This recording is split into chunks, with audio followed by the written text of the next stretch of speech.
بسم الله الرحمن الرحيم وبه نستعين الحمد لله رب العالمين والصلاة والسلام على سيد المرسلين وعلى آله وصحبه أجمعين ومن تبعهم بإحسان إلى يوم الدين. أعوذ بالله من الشيطان الرجيم. بسم الله الرحمن الرحيم.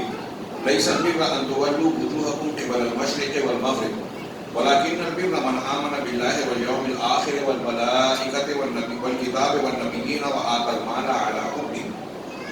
المال على حبه ذوي القربى واليتامى والمساكين وابن السبيل والسائلين وفي الرقاب وأقام الصلاة وآتى الزكاة والموفون بعهدهم إذا عاهدوا والصابرين في البأساء والضراء وحين البأس أولئك الذين صدقوا وأولئك هم المتقون.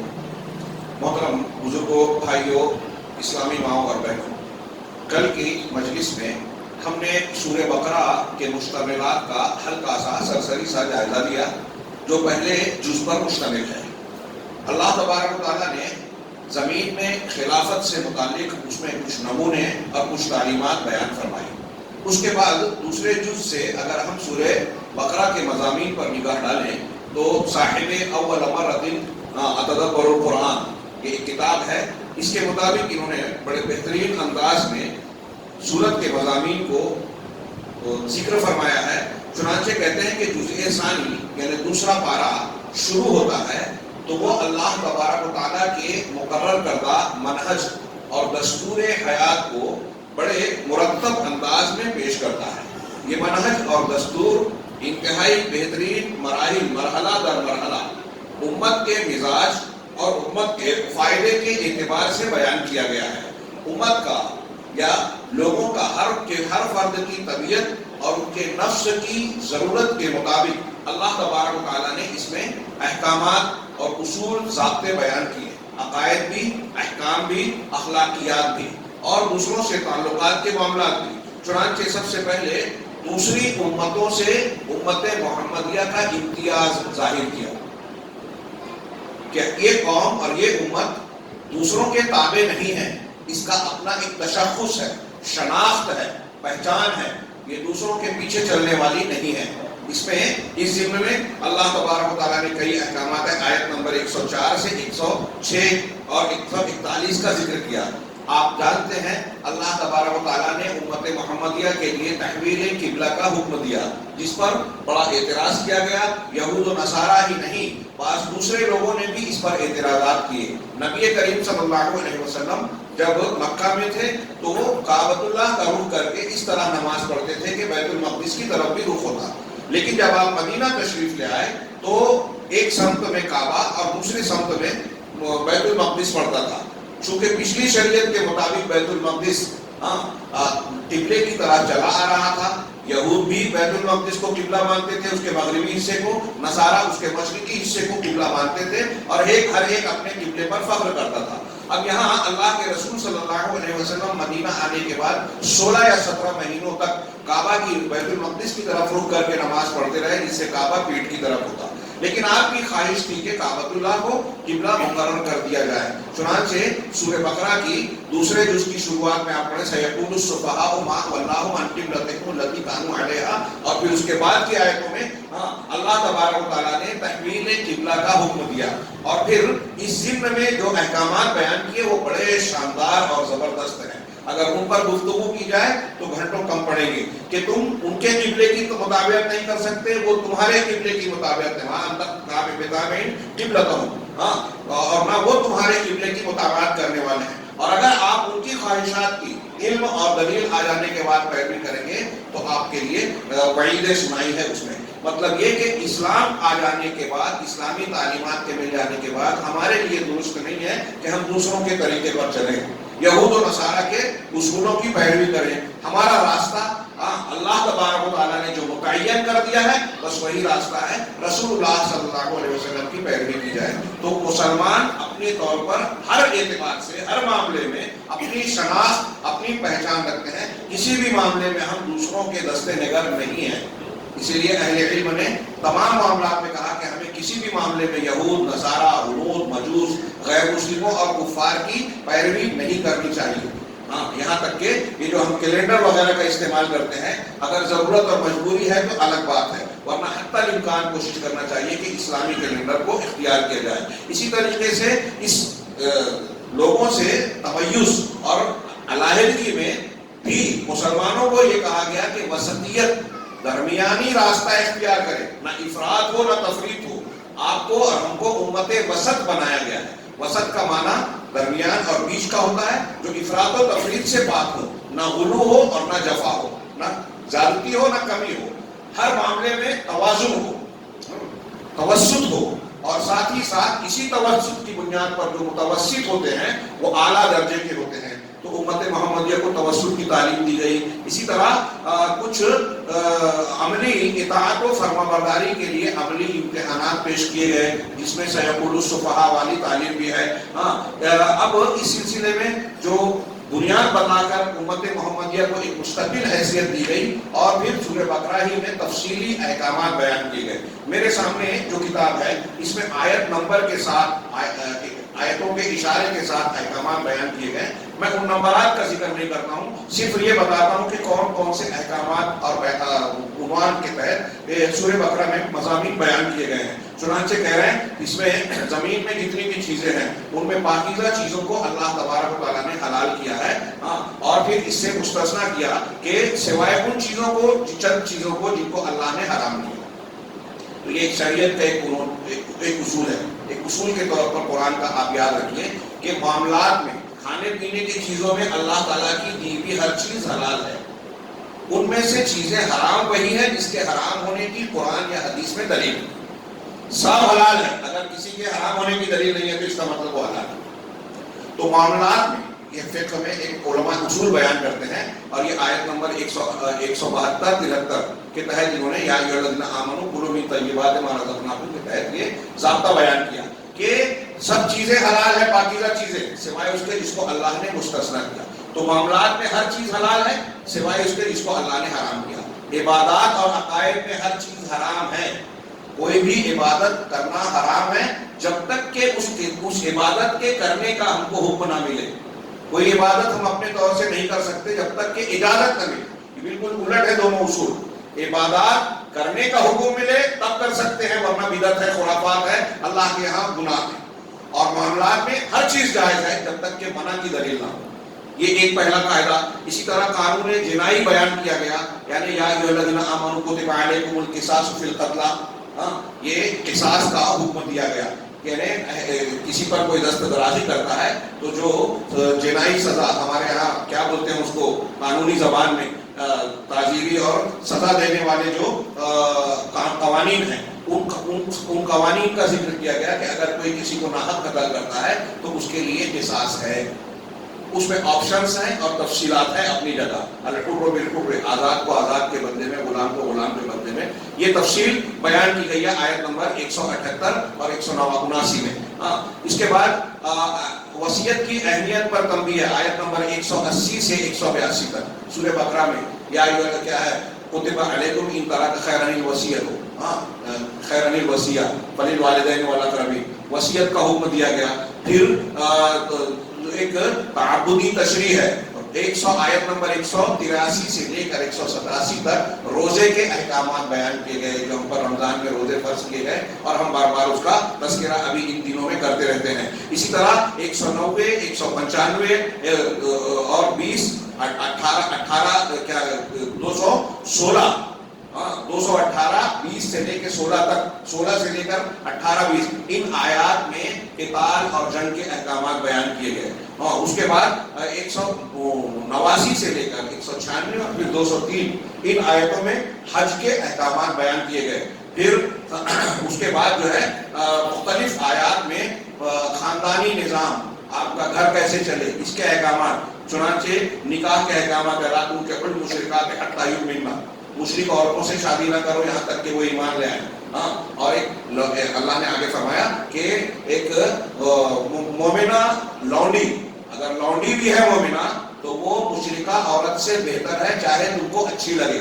ایک مشرکہ عورت بڑی خوبصورت، باجمال ہو، دولت مند ہو، بڑی صلاحیت والی ہو، پوسٹ والی ہو، اس کے مقابلے میں ایک غریب اور چھوٹی قسم کی سماجی اعتبار سے کوئی مومنہ خاتون نظر آئے. اللہ نے کہا کہ وہ مومنہ خاتون تمہارے لیے زیادہ بہتر ہے. اسی طرح یہ بھی حکم دیا کہ تم مسلمان عورت کا نکاح کسی مشرک مرد سے نہ کرو چاہے تم کو وہ اچھا لگے. پھر اس کے بعد ایلا کا حکم ہے کہ اگر کوئی قسم کھا لیتا ہے اپنی بیوی سے علیحدگی کے لیے، رسول اللہ صلی اللہ علیہ وسلم نے اپنی بیویوں سے ناراض ہو کے 1 مہینے کے لیے ایلا کیا تھا للذین یؤلون من نسائہم تربص اربعۃ اشہر، یہ قرآن میں آیت ہے. چنانچہ اس میں ایلا کا حکم ہے. 227 سے 232 کی آیتوں میں طلاق کا حکم ہے. پھر 229 میں خلا کا ہے. عورت اگر اپنے مرد اپنے شوہر سے چاہے تو علیحدگی اختیار کر سکتی ہے. طلاق کے احکامات تفصیل سے بیان کیے گئے ہیں. پھر اس کے بعد مطلقہ اور بیوہ عورت کی عدت کا ذکر ہے 228 اور 234 کی آیت نمبر میں. اور جو جن عورتوں کو طلاق دیا جاتا ہے علیحدگی اختیار کی جاتی ہے ان کا نفقہ خرچہ اور ان کو کیا کیا دیا جائے گا 236 37 اور 240 241 نمبر کی آیتوں میں یہ احکامات بیان کیے گئے. بچے کو دودھ پلانے کے احکامات بیان کیے گئے. 222 اور 223 میں وَيَسْأَلُونَكَ عَنِ الْمَحِيضِ میں عورتوں کو جو ماہانہ پیریڈ آتا ہے حیض کے وہ احکامات اس سے متعلق بحث کی گئی ہے. اس طریقے سے آپ دیکھ رہے ہیں کہ سورت میں مختلف احکامات بیان کیے گئے ہیں. اور پھر انفاق کا حکم ہے. سود کی حرمت کا ذکر ہے آخر میں. پھر اس کے بعد جو ہے ابھی آپ نے آج آخر آیتوں میں سورتوں میں سنا کہ اللہ تعالیٰ نے حکم دیا کہ اگر مسلمان آپس میں قرض کا لین دین کرتے ہیں تو اس کو لکھ لے ہوئے اور اس کے تفصیلی احکامات بیان کیے. 1400 سال پہلے قرآن نے یہ ایگریمنٹ تیار کرنے کا حکم دیا اور ہمارے محدثین نے اس کا طریقہ کار 1400 اس زمانے میں بیان کیا کہ ایگریمنٹ کس طریقے سے. آج کل کورٹ میں جو بیان کرتے ہیں نا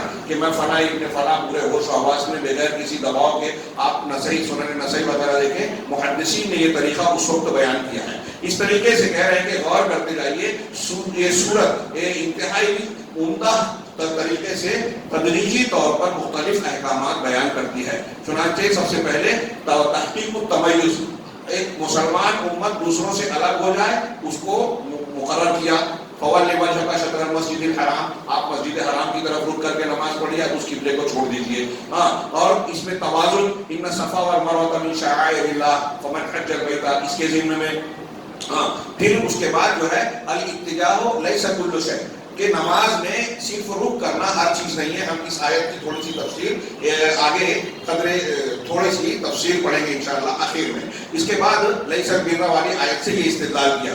پھر یہ مفردات الاصلاح شامل تشریعات اور احکامات بیان کیے. اور پھر ایک کے بعد ایک کچھ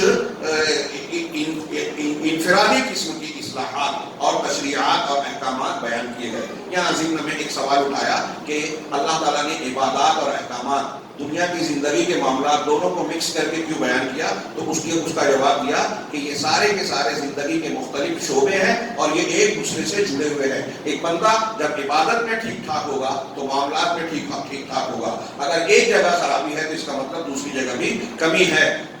اس کے علاوہ اس میں اللہ تبارک و تعالیٰ نے ایمانیات اور عقائد کے باتوں کو بھی بیان کیا جن کا تعلق ہمارے دل سے ہے اور ان اعمال و اخلاق کو بھی بیان کیا جس کا تعلق ہمارے ظاہر سے ہے اور دوسروں سے تعلق ہوتا ہے. چنانچہ ہماری شریعت جو ہے اسلام یہ اخلاق اور عمل کو ہمیشہ ساتھ ساتھ لے کر چلتی ہے. اس ضمن میں انہوں نے یہ بھی بیان کیا کہ سورہ بقرہ کے ایک حصے میں طالوت اور جالوت کے واقعے کا بھی ذکر ہے. یہ بنی اسرائیل کے 2 طبقات تھے. ان کے اندر جنگ ہوئی. جنگ کے درمیان کیا معاملات ہوئے, نبی کی پیروی کرنے والوں نے کس طرح کا سلوک کیا, جنہوں نے مخالفت کی ان کا کیا ہوا, اور جنہوں نے صبر اور استقلال کا مظاہرہ کیا اللہ تبارک و تعالیٰ نے انہیں فتح سے نوازا. اور اس میں ربانی منہج کے کچھ اصول اور ضوابط ہمیں معلوم ہوتے ہیں. پھر اس کے بعد سورت کے اخیر میں اقتصادی اور مالی امور پر روشنی ڈالی گئی انتہائی زبردست انداز میں, جو ابھی آج آپ نے تلاوت میں سنا کہ اللہ تعالیٰ نے انفاق کا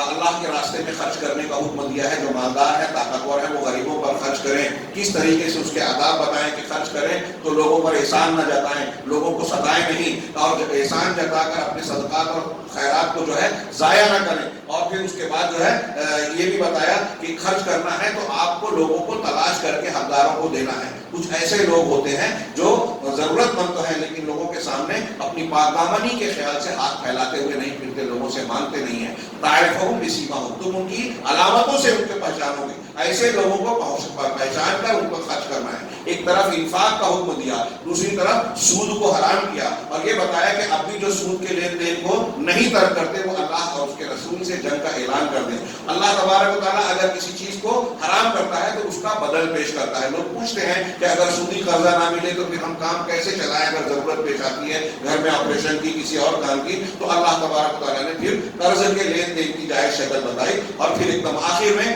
آمن رسول اللہ ما فی السماوات سے لے کر سورہ کے اختتام پر اللہ تبارک و تعالیٰ نے وہاں جامع احکامات بیان کیے جو ایمانیات سے متعلق ہیں. یہ سورہ بقرہ کے مضامین کا ہم نے سرسری سا تذکرہ کیا، بہت ہی اختصار کے ساتھ. ہو سکتا ہے کچھ لوگوں کو لگے کہ ہمیں فائدہ نہیں محسوس ہو رہا ہے، لیکن اگر آپ غور کریں اور ان مضامین پر نگاہ ڈالیں اور آپ کو جب ان مضامین سے متعلق کچھ ضرورت پیش آئے تو آپ سورہ کی طرف رجوع کر سکتے ہیں، ترجمے اور تشریح کے ساتھ پڑھ سکتے ہیں. یہاں شیخ دکتور ربیع بن ہادی مدخلی سعودی عرب کے بہت بڑے منہجی عالم ہیں، ان کی مجالس قرآن کے نام سے یہ ایک کتاب چھپی جو گزشتہ رمضان میں نے کچھ دروس اس سے دیے تھے. تو اس کے پہلے درس کو اختصار کے ساتھ انہوں نے بڑا مفصل بیان کیا ہے، میں آج کے درس میں پیش کرنا چاہتا ہوں. انہوں نے ذکر کیا کہ سورہ بقرہ جس کی تلاوت کی گئی، یہ سورہ بقرہ بڑی جامع اور عظیم الشان ہے، جو عقائد، اوامر، نواہی، تشریعات یعنی اللہ کے احکامات، حلال حرام کے بیانات اور طلاق کے شروط اور اس سے متعلقہ امور جیسے خلا ہے، عدت ہے، نفقہ ہے، اور پھر اس کے علاوہ حج ہے، جہاد ہے، اور ایسے متعدد امور کو اپنے اندر سمیٹے ہوئے ہیں. چنانچہ یہ سارے امور عقائد اور ایمان کی حیثیت رکھتے ہیں. اس کے بعد اللہ تبارک و تعالیٰ کے ایک فرمان کا اس میں ذکر کیا انہوں نے. یہ ایک آیت جو پڑھنے جا رہے ہیں ہم، اس ایک آیت میں ایمان کی بنیادیں، عقائد، اخلاقیات اور اسلام کے ارکان وغیرہ کا تذکرہ ہے. چنانچہ اللہ تعالیٰ کا ارشاد ہے، میں ترجمہ پڑھ رہا ہوں، شروع میں نے آیت تلاوت کی تھی، لَيْسَ الْبِرَّ أَن تُوَلُّوا وُجُوهَكُمْ قِبَلَ الْمَشْرِقِ وَالْمَغْرِبِ. ساری نیکی، اچھائی یہ نہیں ہے کہ آپ اپنے چہروں کو، اپنے رخ کو مشرق اور مغرب کی سمت میں کریں. جب قبلہ بدلا تو یہود و نصارہ اور دوسرے کچھ لوگ اعتراض کر رہے تھے، کچھ مسلمانوں کو بھی اس سے پریشانی ہو رہی تھی، بڑی بحث ہو رہی تھی. تو اللہ تبارک و تعالیٰ نے کہا کہ تم قبلے کے معاملے پر اتنا زور دے رہے ہو، بحث کر رہے ہو، اصل نیکی یہ نہیں ہے کہ تمہارا رخ کدھر ہے، مشرق کی طرف ہے یا مغرب کی طرف. وَلَٰكِنَّ الْبِرَّ مَنْ آمَنَ بِاللَّهِ وَالْيَوْمِ الْآخِرِ. اصل نیک انسان وہ ہے، اچھائیاں کیا ہیں اور اچھا انسان کون ہے، بنیاد یہ ہے وَلَٰكِنَّ الْبِرَّ مَنْ آمَنَ بِاللَّهِ. نیکی یہ ہے، نیک انسان وہ ہے جو اللہ پر ایمان لایا. اور آگے جو مضمون ہے یہاں میں رک کے اپنے طور پر یہ کہنا چاہتا ہوں کہ اس بات پر غور کیجیے کہ اللہ تعالیٰ گویا اس آیت میں یہ تنبیہ کر رہا ہے کہ ہماری نگاہ اور زیادہ فوکس، زور ان امور پر ہونا چاہیے جو زیادہ ضروری ہیں، بنیادی ہیں، نجات کے اور کامیابی کے لیے زیادہ اہمیت کے حامل ہیں. یہ یہود و نصارہ کی سرزنش بھی کی گئی اور اس کے واسطے سے ہم کو بھی اصول ملا. لیکن آج ہم اگر مسلمانوں کا من حیث المجموع جائزہ لیں امت محمدیہ کا، تو ہمیں اس آیت کو نظر انداز کرنے والی بڑی تعداد نظر آئے گی. قرآن پڑھتے ہیں، سمجھنے کی کوشش نہیں کرتے، اس کی تعلیمات کو اختیار کرنا نہیں چاہتے. آج مختلف جماعتوں کو دیکھیے روئے زمین پر، میں کوئی جانبداری اور تعصب کی بات نہیں کر رہا ہوں، ایک حقیقی بات، واقعی بات کر رہا ہوں کہ دنیا میں اہل الحدیث کے علاوہ اس وقت لوگوں کی دعوت کا جائزہ لیجیے تو انہوں نے اس تعلیم کو اور ایسی تعلیمات جو قرآن کی بہت سی دوسری آیتوں میں، رسول اور انبیاء کی سیرتوں میں ہے، اس کو نظر انداز کر دیا. اللہ تعالیٰ آیت میں فرما رہا ہے کہ اصل نیکی اللہ پر ایمان، آخرت پر ایمان، ایمانیات ہے، اور آگے جو چیزیں بیان کی گئی وہ ہیں، لیکن آپ فوکس کسی اور پر کر رہے ہو. ہمارے ہاں لوگ جو دعوتیں دے رہے ہیں توحید کو نظر انداز کر دیتے ہیں. دیکھیے کوئی فضائل پر زور دیتا ہے، کوئی خلافت اور حکومت قائم کرنے کی بات کرتا ہے. ہمارے نوجوان جوشیلے اور جذباتی جو ہیں، جو وہ کام کرنا چاہتے ہیں جن کی طاقت ہی نہیں ہے، اور دشمنوں کے آلائے کار بنتے ہیں کہ ہمیں یہ کرنا چاہیے، وہ کرنا چاہیے. جو کرنا چاہیے، جو کر سکتے ہیں اسے چھوڑ کے جو نہیں کر سکتے اور جس کے آپ مکلف نہیں ہیں اس کی بات کرتے ہیں. کچھ اہل حدیث حضرات بھی ہیں، ایسے مسائل میں رمضان المبارک آتا ہے، اس کی مبارک ساعتوں میں زیادہ سے زیادہ ان کاموں کو کرنا چاہیے جو زیادہ اجر و ثواب کے باعث ہیں. ہمارے نوجوان سوشل میڈیا پر یا گفتگو اور مجلسوں میں ایسے مسائل پر زیادہ وقت اور طاقت صرف کرتے ہیں جس کا کوئی فائدہ نہیں ہے. پوری دنیا کا ایک چاند ہونا چاہیے، فلاں معاملے میں یہ اختلاف ہے، امام صاحب نے کس طرح پڑھ دیا، تو ہماری بحث زیادہ ان امور سے ہوتی ہے جس کا فائدہ کچھ خاص نہیں ہے. اگر پوری دنیا کے ایک چاند کی بحث پر غور کیجئے کہ اس کا آج کچھ سالوں سے ہمارے کچھ نوجوان جہاں رمضان المبارک آیا اس پر بحث شروع، اور بڑے بڑے لمبے لمبے صفحات پر. کیا مطلب ہے؟ جو اللہ کے نبی صلی اللہ علیہ وسلم اور صحابہ کرام کا طریقہ تھا کہ اس کے فضائل کو حاصل کرنے کے لیے عمل کرتے تھے، وہ عمل کرنے والا وقت آپ اس میں ضائع کر رہے ہو جس کا کوئی فائدہ نہیں، اور آپ سے متعلق وہ مسئلہ ہے ہی نہیں. ایسے ہی ہمارے نوجوان جو تحریکی اور اخوانیت کی باتیں کرتے ہیں، جنگ کرو، یہ کرو، وہ کرو، آپ اس کے مکلف ہیں ہی نہیں جب آپ کو اس کی طاقت نہیں ہے تو اللہ یہ نہیں پوچھے گا.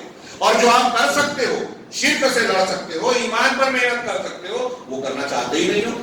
پوری دنیا میں دیکھیے یہ اللہ تعالیٰ کہہ رہا ہے کہ جس پر محنت کرنی چاہیے وہ محنت نہیں ہو رہی ہے. اللہ کہہ رہا ہے کہ نیکی ہے اللہ پر ایمان لانا، آخرت پر ایمان لانا، فرشتوں پر ایمان لانا، کتابوں پر، نبیوں پر ایمان لانا، یہ ایمان کی بنیادیں ہیں.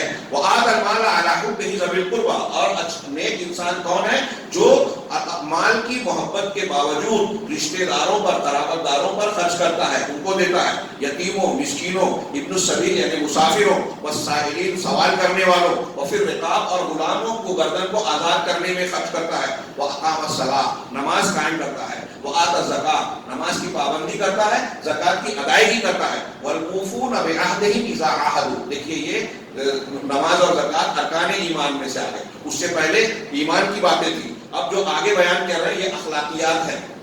کہ جب عہد کرتے ہیں تو عہد کو پورا کرنے والے ہیں. وَالصَّابِرِينَ فِي الْبَأْسَاءِ وَالضَّرَّاءِ، اور بیماری میں، دکھ درد میں، تنگدستی بھی، بأسا مالی پریشانی، ضرّا جسمانی پریشانی، تو بیماری ہو، دکھ درد ہو یا تنگدستی ہو، فقر و فاقہ ہو، اس میں صبر کرنے والے ہیں. وحین البعث، اور شدت اور تکلیف، مقابلہ یا لڑائی کی شدت ہو، لڑائی یا اس کی شدت ہو، اس وقت بھی صبر کرتے ہیں، دشمن کے مقابلے میں پیٹھ دکھا کر بھاگتے نہیں ہیں، اس وقت بھی صبر کرنے والے ہیں. اولئک الذین صدقوا، جن کے اندر یہ صفات ہیں، ایمان ہے، ارکان ایمان اسلام پر عمل ہے اور صبر ہے، عہد پورا کرتے ہیں، تو یہ لوگ سچے ہیں.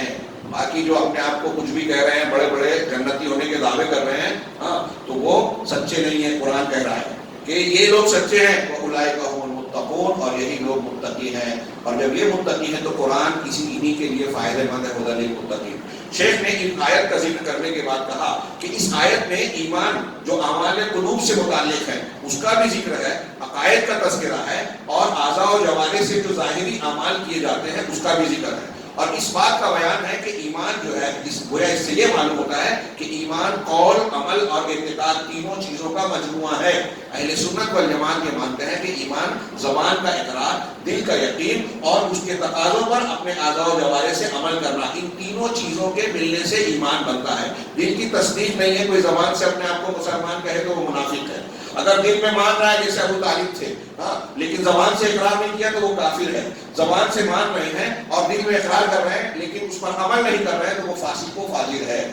ایمان ان تینوں کے مجموعے سے مکمل ہوتا ہے. چنانچہ اللہ تبارک و تعالیٰ نے یہ ارشاد فرمایا کہ نیکی یا نیک اچھائی صرف یہ نہیں ہے کہ مشرق و مغرب کی طرف اپنا رخ کرو، بلکہ اچھائی ہے کہ اللہ پر ایمان لاؤ. اب یہاں شیخ نے بتایا کہ اللہ پر ایمان یہ توحید ہے، اخلاص ہے، اور اللہ تبارک و تعالیٰ پر کیسے ایمان لانا ہے، اس کے اسماء و صفات کے ساتھ، اس کی ربوبیت اور الوہیت کے جو تقاضے ہیں ان کو سمجھ کر ان کے حقوق کو جاننا، اور اللہ کے ان حقوق میں کسی غیر اللہ کو ادنا سا بھی شریک نہ کرنا. پھر اللہ تبارک و تعالیٰ نے جو احکامات اور اوامر دیا اس کو مان لینا. پھر اللہ نے کتاب نازل کی، نبیوں کو بھیجا، جو بیان کیا کہ ان ساری چیزوں کو تسلیم کرنا اللہ پر ایمان لانے میں شامل ہے. اور اللہ کے بارے میں جو بھی صفات ہے کہ اللہ عرش پر مستوی ہے اس کو ماننا اللہ پر ایمان میں داخل ہے. آج ہمارے یہاں جو بہت سارے فرقے ہیں وہ اللہ کو عرش پر مستوی نہیں مانتے. ہندوستان میں آپ بہت سارے لوگوں سے پوچھیں گے کہ اللہ کہاں ہے تو کہیں گے ہر جگہ، فی کل مقام.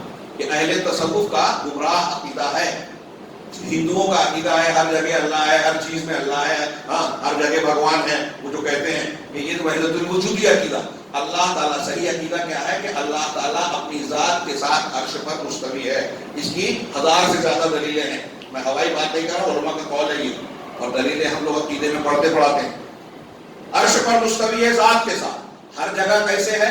ہر جگہ علم کے ساتھ ہے، قدرت کے ساتھ ہے، احاطے کے ساتھ ہے. ذات کے ساتھ ہر جگہ نہیں ہے.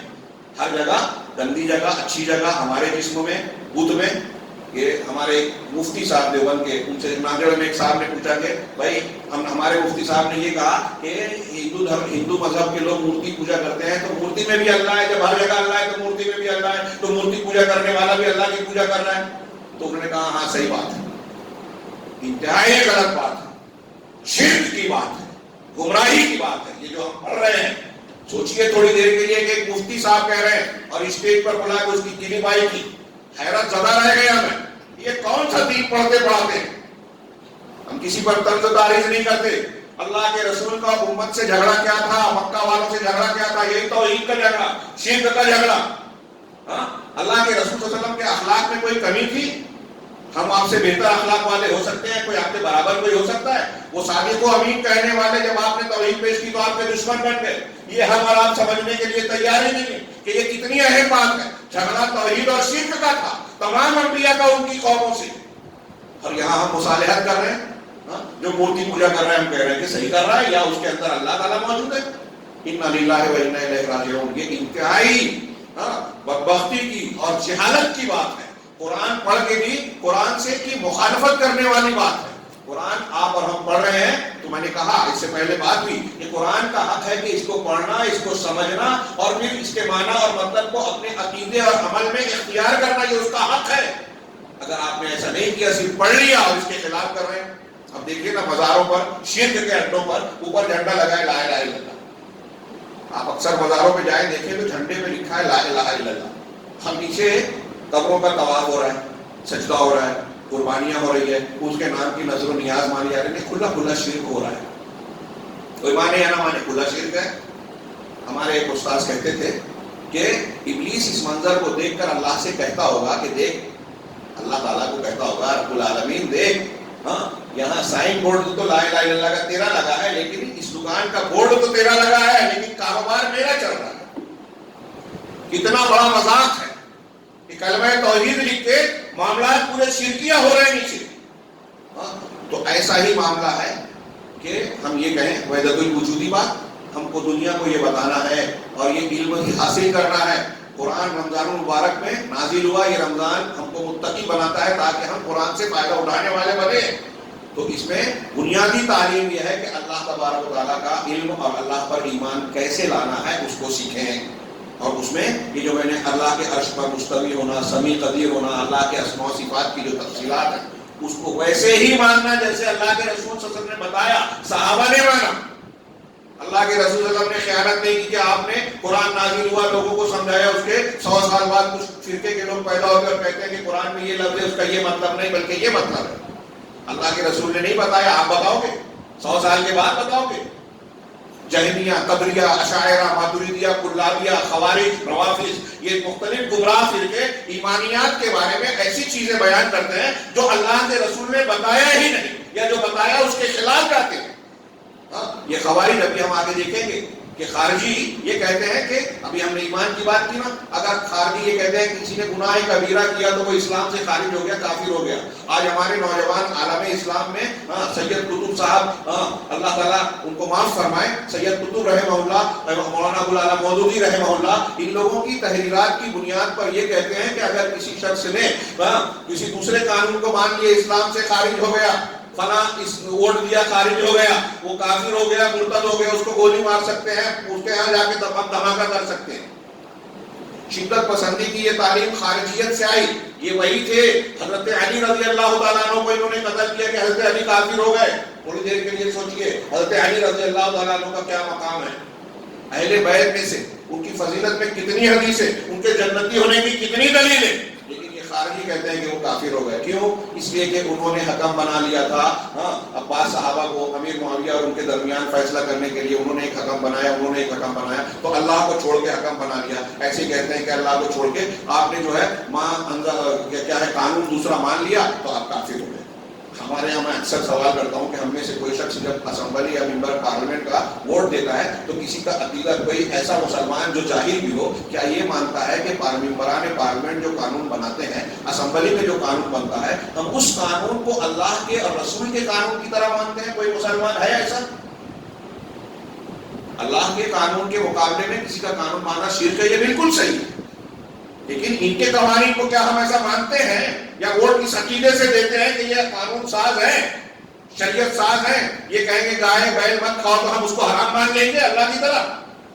اللہ رسول نے جب کہا کہ یہ مت کھاؤ تو وہ حرام ہے، تو یہ ممبران پارلیمنٹ اور ممبران اسمبلی اگر کوئی چیز کھانے سے منع کرے تو ہم اس کو حرام مانتے ہیں کیا؟ تو ایسا ماننا ہے کیا شرک کرنا؟ اور پھر اگر وہ ایسا کوئی کرتا بھی ہے تو حضرت ابن عباس نے اس آیت کی تفسیر وَمَن لَّمْ يَحْكُم بِمَا أَنزَلَ اللَّهُ فَأُولَٰئِكَ هُمُ الْكَافِرُونَ، اللہ کے نازل کیے ہوئے حکم کے مطابق جس نے فیصلہ نہیں کیا یہ کافر ہیں۔ اس کی تشریح حضرت ابن عباس نے کہا کہ الکفر دون کفر، کفر کے درجات ہیں، یہ وہ کفر نہیں ہے جس کے کرنے سے آدمی اسلام سے خارج ہو جاتا ہے، بلکہ یہ عملی کفر ہے۔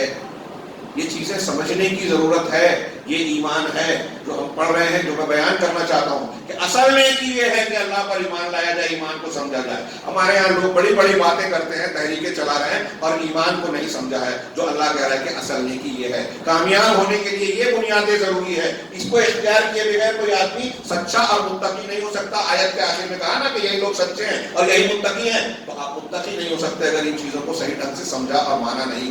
تو اللہ پر ایمان، میں تفصیل میں زیادہ نہیں جانا چاہتا، بات کو سمیٹ رہا ہوں کہ اللہ پر ایمان، آخرت پر ایمان، کتابوں پر ایمان، فرشتوں پر ایمان، یہ جتنے بھی ایمانیات ہیں ان کے ایمان لانے کی جو تفصیل اور طریقہ اہل سنت والجماعت کا تھا ہے، اور صحابہ اور تابعین نے جس طریقے سے ایمان لایا ویسے ہی لائے۔ یہ غیبیات سے متعلق ہے، قرآن و حدیث نے جیسے ایمان لانے کے لیے کہا جتنا بتایا اتنا ہم مانیں گے، نہ اس سے زیادہ نہ اس سے کم۔ فرشتوں کے بارے میں جو تفصیلات قرآن و حدیث نے بتائی ہم اس میں اضافہ نہیں کرتے، اس میں اپنی طرف سے بڑھاتے نہیں، ہم نہ گھٹاتے۔ کوئی چیز ہماری سمجھ میں آئے یا نہ، تو یہ ایمانیات کا ایک اصول ہو گیا غیب پر ایمان لانے کا۔ اسی ضمن میں آخرت پر ایمان کا تذکرہ کرتے ہوئے شیخ نے بتایا کہ جب ہم آخرت پر ایمان کی بات کرتے ہیں تو اس میں جہاں سے ہماری موت ہوئی، ایمان بالآخرہ یوم القیامہ جو قرآن حدیث میں علماء نے بیان کیا، وہ علامات قیامت سے شروع کرتے ہیں۔ آپ کی موت ہوئی، وہاں سے آپ کی آخرت شروع۔